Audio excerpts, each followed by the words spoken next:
मनुष्य को मांस खाना चाहिए या नहीं? परमात्मा ने सबसे अनमोल चीज मनुष्य को बुद्धि दी है, जो किसी भी योनि को इतनी बड़ी कृपा प्राप्त नहीं। लेकिन मनुष्य का भोजन कौन सा होना चाहिए? उसमें मनुष्य को मांस खाना चाहिए या नहीं खाना चाहिए, यह एक भ्रांति सी सभी मनुष्य महसूस करते हैं। लेकिन परम पिता परमेश्वर ने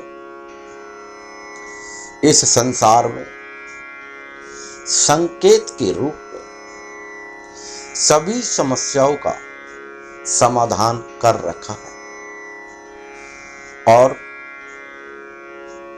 जो संकेतों को नहीं समझ पाता,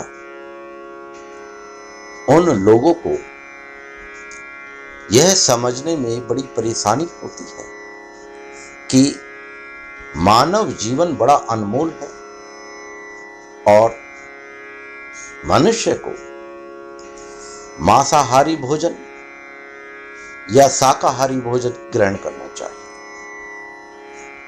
जैसे परम पिता परमेश्वर ने जंगल की सभी जानवरों के लिए अलग अलग नियम बना रखे हैं। जंगल में सबसे ज्यादा हरियाली छाई होती है और वहां पेड़ पौधे होते हैं और वहां पर घास भी होती है, और जंगल में सबसे ज्यादा घास होती है, लेकिन उससे कम परमात्मा ने नियम अनुसार घास खाने वाले जानवर बनाए हैं, जो अपना घास खाकर भरण पोषण करते हैं। लेकिन शाकाहारी जो जानवर है, उनकी संख्या से कम मांसाहारी जानवर बनाए गए, जिससे कि सृष्टि का नियम चलता रहे। जब शाकाहारी जानवर घास को खाता है, उस समय कण कण में ईश्वर का वास होता है, लेकिन जो भोजन है उसको शाकाहारी जानवर बड़े प्रेम से खा लेता है, और घास जो है, पत्ते जो है, उनमें भी जीव होता है। लेकिन प्रकृति का नियम है कि एक को कोई खाता है तो उसको कोई और खा जाता है। जितने भी शाकाहारी जानवर हैं, ईश्वर ने उन्हें खाने के लिए और उस भोजन को चबाने के लिए दाढ़ दे रखी है। लेकिन जो शाकाहारी जानवरों को खाते हैं, उन मांसाहारी जानवरों को भरण पोषण करने के लिए कुदरत ने, परमेश्वर ने नुकीले दांत दे रखे हैं, जिन्हें हम चीर फाड़ के लिए प्रयोग करते हुए जानवरों को देखते हैं। और मनुष्य में परम पिता परमेश्वर ने ये दोनों चीजें ही दे रखी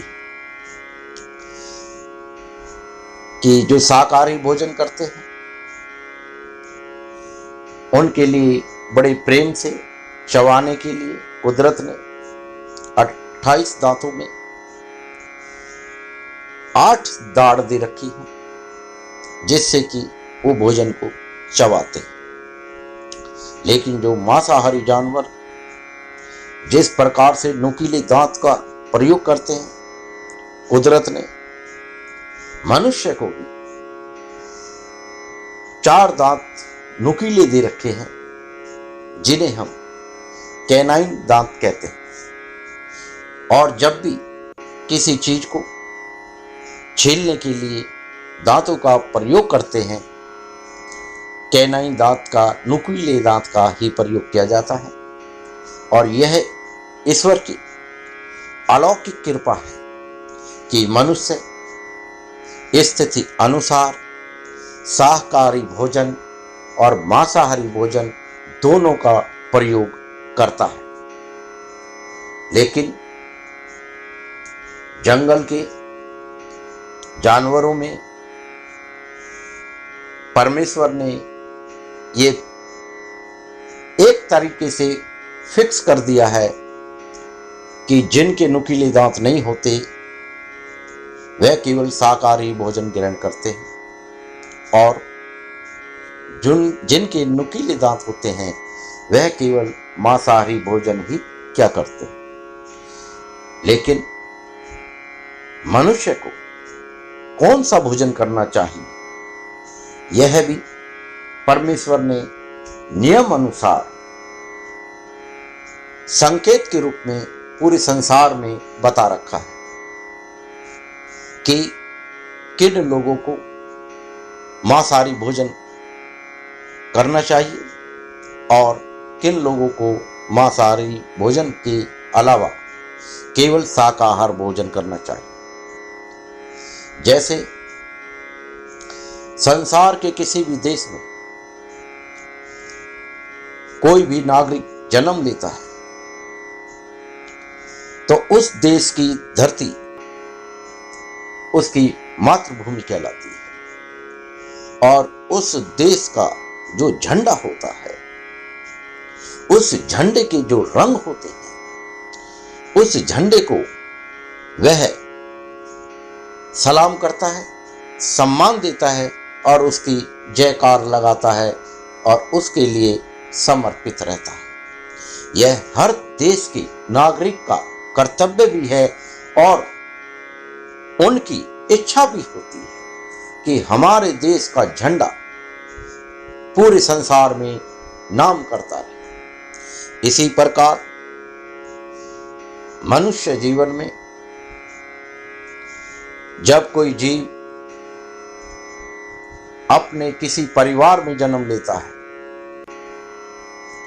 जन्म लेने के बाद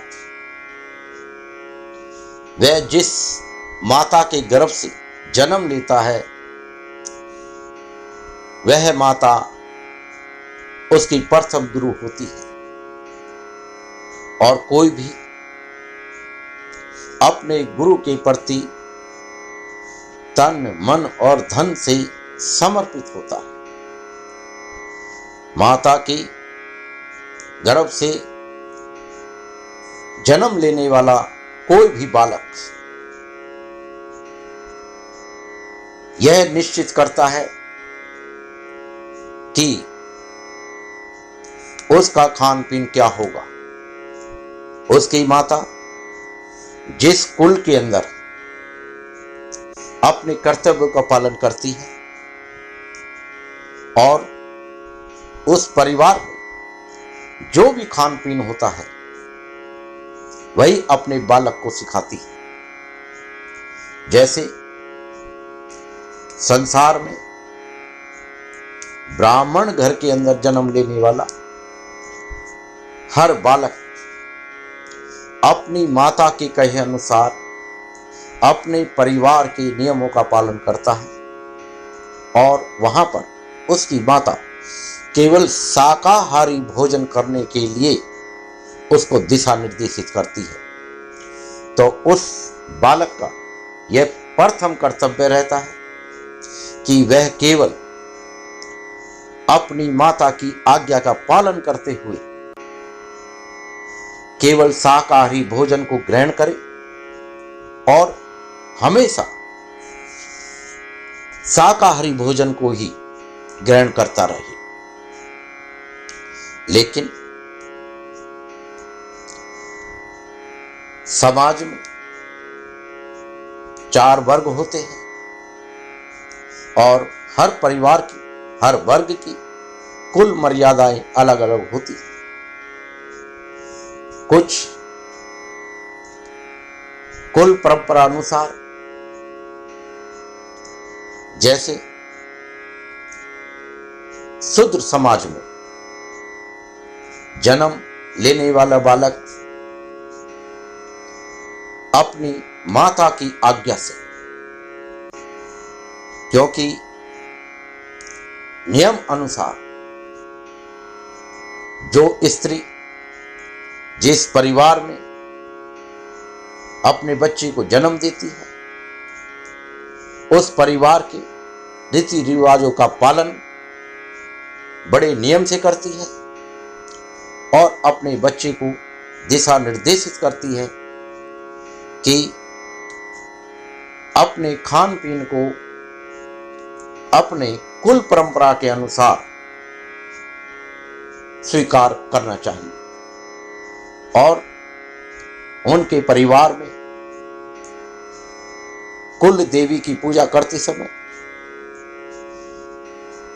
मांस का प्रयोग किया जाता है।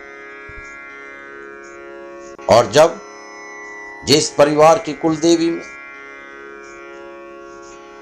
मांस का प्रसाद वितरण किया जाता है, मांस को चढ़ाने के बाद, अपनी कुल देवी को भोग लगाने के बाद उसको प्रसाद को ग्रहण करना उस परिवार का कर्तव्य होता है। और उस परिवार में जन्म लेने वाले हर बच्चे का अपनी माता की आज्ञा से उस प्रसाद को ग्रहण करने का नियम होता है। और उस बच्चे को अपने परिवार के मान सम्मान के लिए मांस के भोजन को स्वीकार करना चाहिए, क्योंकि यही उसकी माता की इच्छा होती है। और मां की आज्ञा का पालन करना हर बालक का प्रथम धर्म होता है।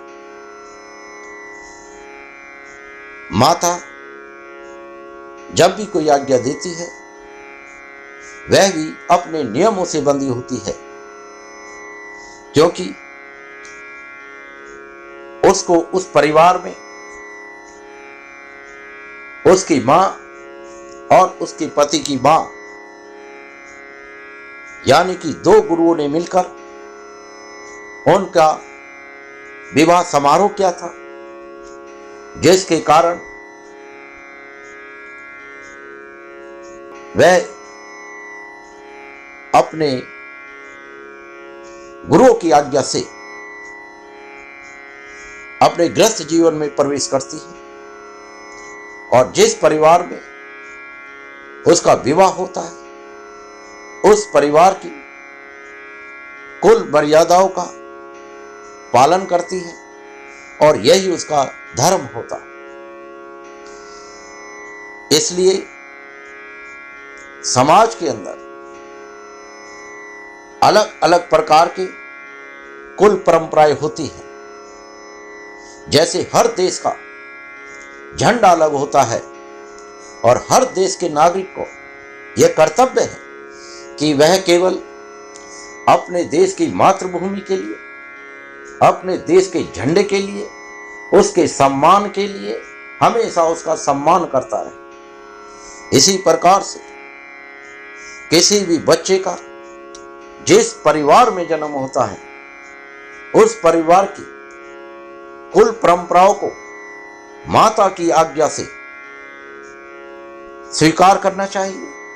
अगर उसके परिवार में कुल परंपरा में मांसाहार भोजन का प्रयोग वर्जित है, उस समय उस बालक को मांस का प्रयोग करना पाप श्रेणी के रूप में प्रकट होता है। लेकिन जिस बालक के परिवार उसकी माता के आज्ञा से मांस खाने के लिए मां द्वारा आज्ञा दी जाती है और कुल देवी के प्रसाद के रूप में उसे मांस का प्रसाद दिया जाता है। उस बालक का यही कर्तव्य है कि अपनी माता की हर इच्छा को, जिस प्रकार से हर बालक का धर्म होता है, उसी प्रकार से मां की आज्ञा से मांस का भोजन ग्रहण कर लेना चाहिए, क्योंकि मां प्रथम गुरु होती है और गुरु की आज्ञा सर्वोपरि होती है। संसार में अलग अलग भ्रांतियां होती हैं कि जो लोग मांस खाते हैं वह लोग दुष्ट प्रवृत्ति के होते हैं, और जो लोग शाकाहारी भोजन ग्रहण करते हैं वे शांत प्रवृत्ति के होते हैं।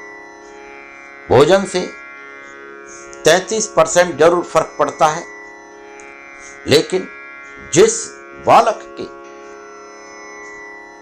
पूर्व जन्म के कर्म बहुत अच्छे होते हैं और उनका पुण्य तेज होता है, वह किसी भी प्रकार का भोजन करते रहें, हमेशा उनके जीवन में सफलता उनका इंतजार करती रहती है। लेकिन ज्यादातर लोगों के पूर्व जन्म के पुण्य कर्म कमजोर होने के कारण वे संसार में भ्रांतियों में फंसे रहते हैं, जो कि 80% लगभग लोग होते हैं और हमेशा अच्छे से अच्छा कार्य करने का प्रयास करते हैं। लेकिन जब पुण्य को तेज नहीं होता तो उन्हें किसी भी चीज की समझ नहीं होती और आपसी वाद विवाद में उलझे रहते हैं। इसलिए अपनी उलझन को दूर करने के लिए वह किसी योग्य गुरु की तलाश में रहते हैं, क्योंकि प्रथम गुरु जो मां होती है वह कभी भी अपने आप को गुरु नहीं मानती और ना ही अपने बच्चे से कहती है कि मैं तुम्हारी गुरु हूं। और बच्चा भी अपनी माता को माता कह के संबोधित करता है। कभी भी कोई बालक अपनी माता को गुरु नहीं कहता, लेकिन मां का हर मार्गदर्शन गुरु की तरह होता है। जिस तरीके से मां अपने संरक्षण में बच्चे के लिए दिशा निर्देशित करती है, उसमें बच्चे का कल्याण छिपा होता है। लेकिन क्योंकि मां भी यह जानती नहीं कि मैं बहुत बड़ी जिम्मेदारी का कार्य कर रही हूं और अपने बच्चे के लिए हमेशा उसके कल्याण के लिए उसका मार्गदर्शन करती रहती है। इसलिए माता की बातें 80% लोगों को समझ में नहीं आती और जिनके पूर्व जन्म की पुण्य का तेज प्रकाश रहता है, उन्हें माता की आज्ञा में अपना सर्वोपरि कल्याण दिखता है और वह अपनी माता से अगाध प्रेम करते हैं और माता की आज्ञा के लिए कुछ भी कर सकते हैं।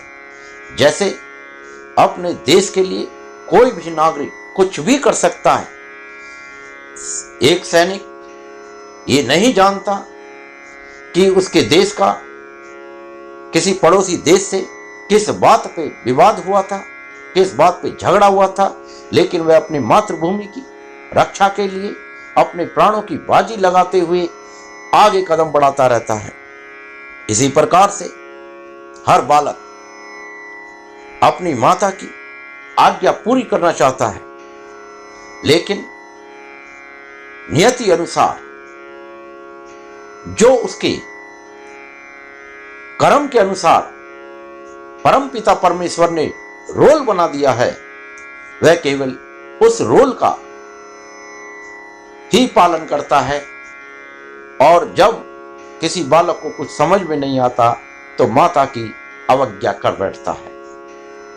इसलिए अपनी अपनी कुल की परंपरा का पालन करना ही हर मनुष्य का धर्म है, और मांस खाना या नहीं खाना यह केवल कुल परंपरा के अधीन है। इसलिए किसी के जीवन में कौन सा कुल आता है यह प्रारब्ध के अनुसार तय होता है। इसलिए हर व्यक्ति को किसी दूसरे के रोल पे ध्यान ना देकर केवल अपने रोल पर ध्यान देना चाहिए कि परम पिता परमेश्वर ने इस नाटक में, इस मंच पर उसके लिए जो भी रोल तय किया है उसे बड़ी श्रद्धा पूर्वक अपना उस रोल को अच्छे से अच्छा करे। वह जो भी रोल करता है बहुत अच्छा है, लेकिन उसे अच्छे से अच्छा करना चाहिए। जय गुरुदेव।